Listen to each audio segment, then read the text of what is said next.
This Halloween, no, we'll be reading from the 5-minute Disney villains stories.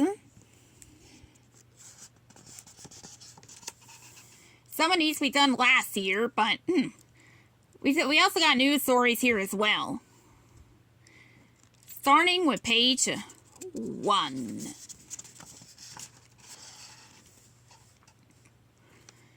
The first story we'll read here is 101 Dalmatians, coup at the zoo. What? Cruella barked into her phone late one night. A smooth voice came over the line. Ma'am, Horace is the name. Me and my best mate Jasper. Nay, here would be honored to be your humble crooks. Cruella grinned. Not the type to get her hands dirty, but with much dirty work to do. She had put an ad in the paper in hopes of finding henchmen. It appeared she had her first candidates. Splendid. Meet me tomorrow at the local inn. 8 o'clock sharp.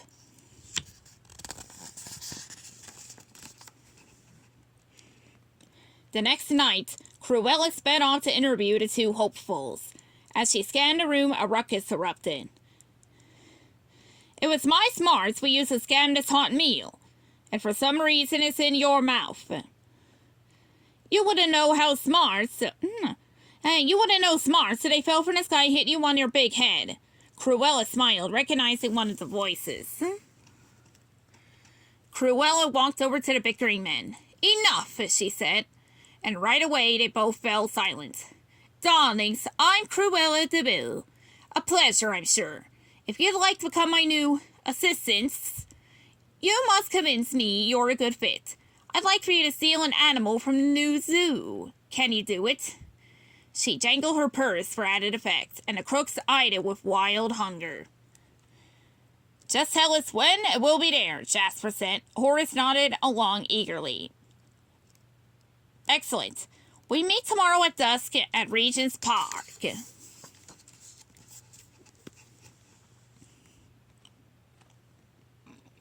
The next evening, Cruella met Horace and Jasper outside the soon-to-open London Zoo.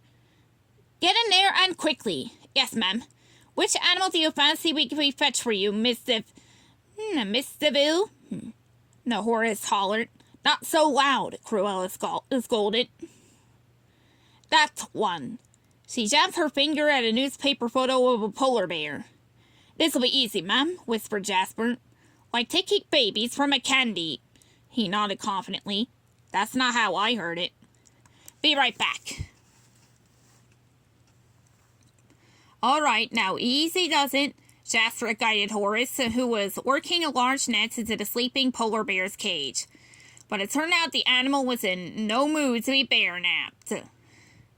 You just had to wake it up, didn't you? Jasper shouted at Horace as they made a hasty retreat. Well, you wasn't exactly quiet yourself, Horace shot back. Cruella turned crimson when she saw the duo without her promised prize. You cowards, she sputtered. Oh, we're sorry, ma'am, Horace said. What about a smaller animal? A cheetah, perhaps? Cruella glared at them. Finally, she sighed. I do have a soft spot for... well, spots, she cackled, then quickly scowled at the two men. All right, a cheetah. Am I coming with you this time to make sure you don't mess this up? But the cheetah was just too fast for the slow-witted crooks. And when Horace and Jasper failed to steal a lion next, Cruella grew even more furious. When they failed at thieving an elephant, Cruella's eye began to twitch.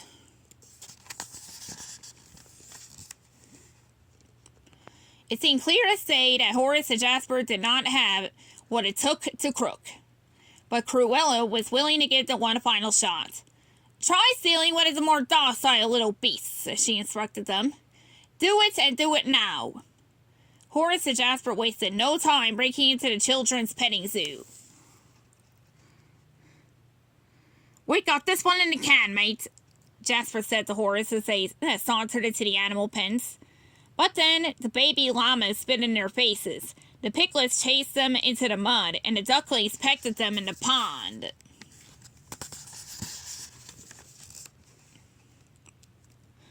Outside the petting zoo, Cruella was growing more and more impatient. Suddenly, the men appeared, and they ran right past her. "Stampede!" yelled Jasper. "Run!" shouted Horace. Cruella craned her neck to see the massive beast that had inspired such terror in her would-be underlings. But all that scampered into view were fussy ducklings, muddy piglets, sweet baby llamas, and bleeding baby goats. Cruella boiled over, realizing that Horace and Jasper must have accidentally released the petting zoo animals. "Idiots!" she yelled.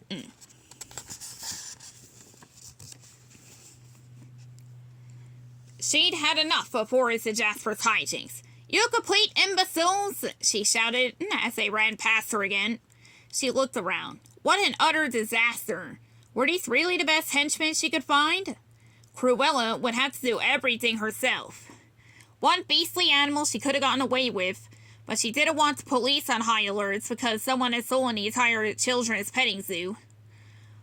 "I'll handle this," she grumbled. She retrieved her car and corralled all the animals back into their cages and pens.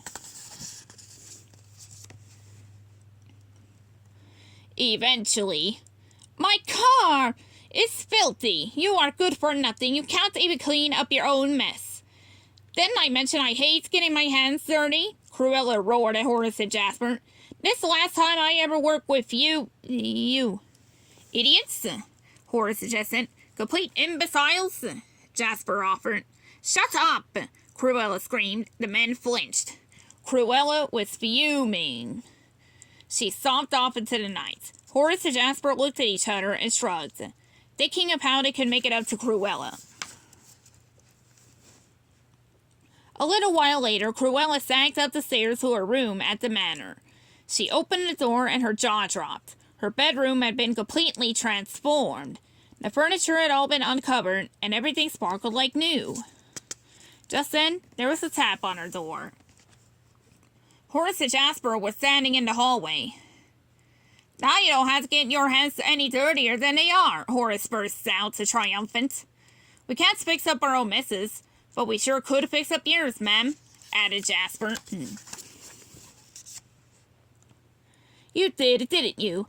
Well, you did a rather mediocre job, but Cruella couldn't fight the smile. "It is kind of nice to have company here. It can get a bit lonely. Okay, fine.